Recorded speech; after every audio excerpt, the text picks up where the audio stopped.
Let's take a look at the waiver wire for Fantasy Week 12 right now on FFT Express. It's Adam and Jamie here breaking down the waiver wire with 6 teams on a bye: Atlanta, Cincinnati, Buffalo, Jacksonville, New Orleans, and the New York Jets. We've got a lot of talent, especially on Cincinnati and Buffalo and Atlanta too. Like really good players that are on bye this week. So it's going to be a little bit tough. Jamie, who are the headliners of the waiver wire?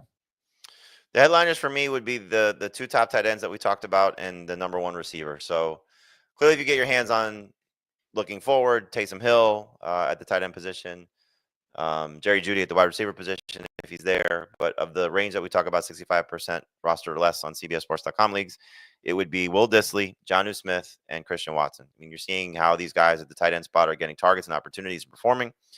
Good matchups, I think, for the most part moving forward. And Christian Watson, look, he had 4 catches, 150 yards on 4 targets in a game where Jordan Love threw 17 times. So you got to like that situation for him. So these guys, I think, have some league winning upside and can certainly get you through the bye week if you need some starting options as well. Let's go position by position. We'll start with the quarterbacks here. Anthony Richardson is your number 1 quarterback to add. He faces Detroit. They have not allowed multiple touchdown passes to a quarterback yet.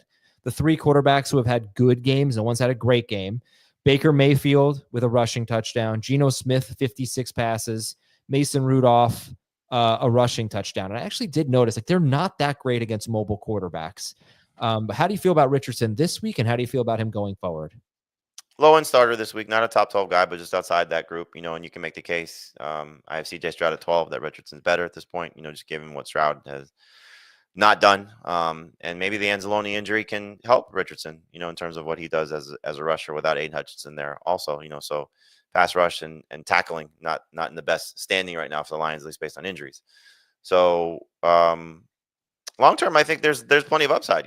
We said this going into last week. I like the matchup against the Jets just based on how running quarterbacks had done. He did much better than I thought. And then the 20 of 30, you noted that it was not a pretty 20 of 30, but that's still a huge improvement over a guy that was completing, just over 44% of his passes. So hopefully that's a sign of things to come, that he learned his lesson and he spent more time in the building. That was a little bit of a critique in the 2 weeks prior to the 2 weeks weeks benching of his for the Colts by starting Joe Flacco. So I'm hopeful. And then Drake May is in a pretty good spot. 3 of 5 healthy starts. He's been over 21 fantasy points. And I don't think the Dolphins defense is one to fear. I actually wouldn't be surprised. Right now I have Richardson ranked 1 spot ahead of me. I might move May ahead of Richardson just for a 1-week situation. And Jameis Winston is your 3rd-ranked quarterback on waivers this week, but you do like Russell Wilson if he's available. You like Russell Wilson better. So he's 75% roster. So don't go dropping Russell Wilson. And he's got a good matchup at Cleveland on a Thursday with Cleveland having an injured secondary right now. Yeah, Richardson, I did want to say it was a little bit ugly at times, but he played a great fourth quarter. We hope it can carry over. And by the way, the Gators, like, just speaking of Richardson, the Gators are good. Congratulations. Oh, yeah, we're great now. All right, top 3 running back. Napier, go. Yeah, he's not going anywhere.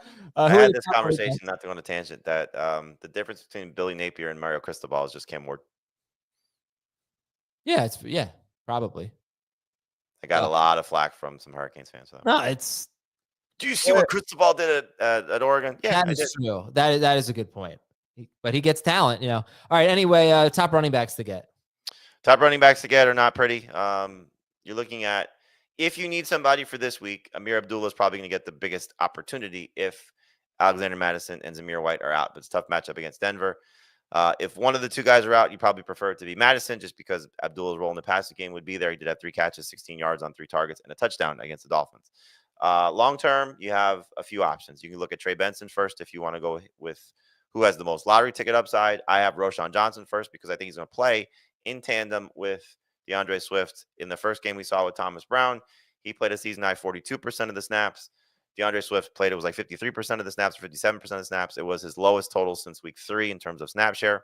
So do we have maybe a 1A and 1B moving forward? And Johnson did match his season high with 10 carries, scored a touchdown, had 1 catch.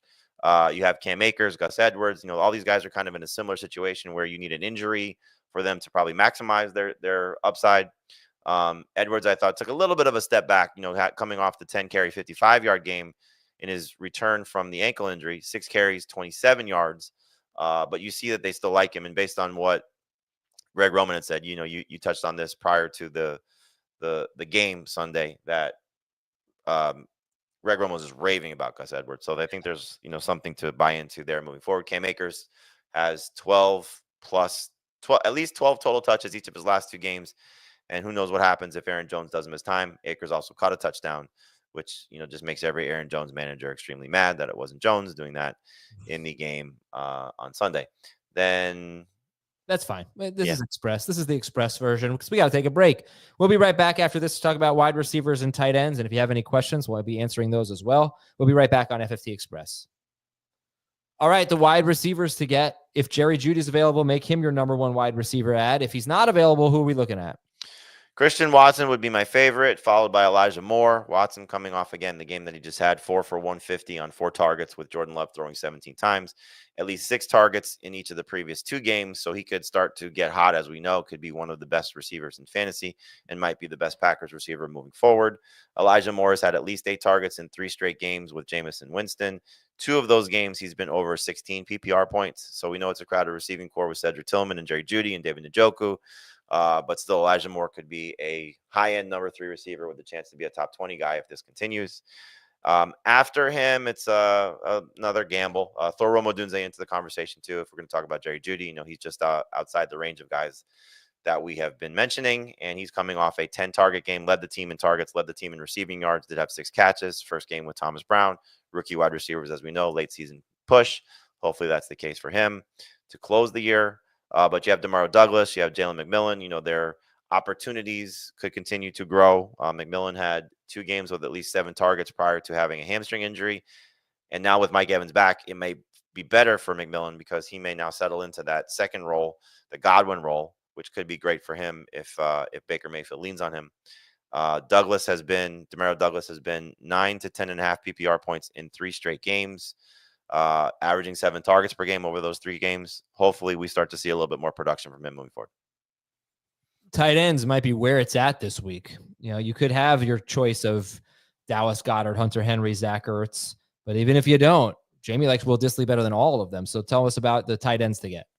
So Dissly's been playing well. Justin Herbert's been on fire right now. They're allowing him to throw the ball, which is what we were hoping to see, and it's been fantastic. And Dissly coming off, a 3-game stretch where he's been good, and even with Hayden Hurst coming back, that hasn't changed anything. So he's basically you're going to get one big seam route almost every game, as we saw against the Bengals. Maybe he scores. It's a good matchup coming up against the Ravens in Week 12. But Dissly's my favorite. Jonnu Smith coming off a big game. He's become basically the second best receiving option, maybe third if you want to say Devon Achane. But in terms of the true pass catchers, he's superseded Jalen Waddle, unfortunately, but good for Jonnu Smith. So 2 tight ends that you could pick up off waivers and start this week. All right. And then if not, there's Cole Kmet and Jatavian Sanders and Theo Johnson and Luke Schoonmaker, who had 10 targets yesterday against Houston. And that is, DSTs, the Commanders we like a lot. The Bucks at the Giants. Commanders get Dallas. And the Bears against Minnesota. Kickers are Jason Myers, Chase McLaughlin, and Will Lutz. Thanks for watching and listening, everybody. Talk to you tomorrow on FFT Express.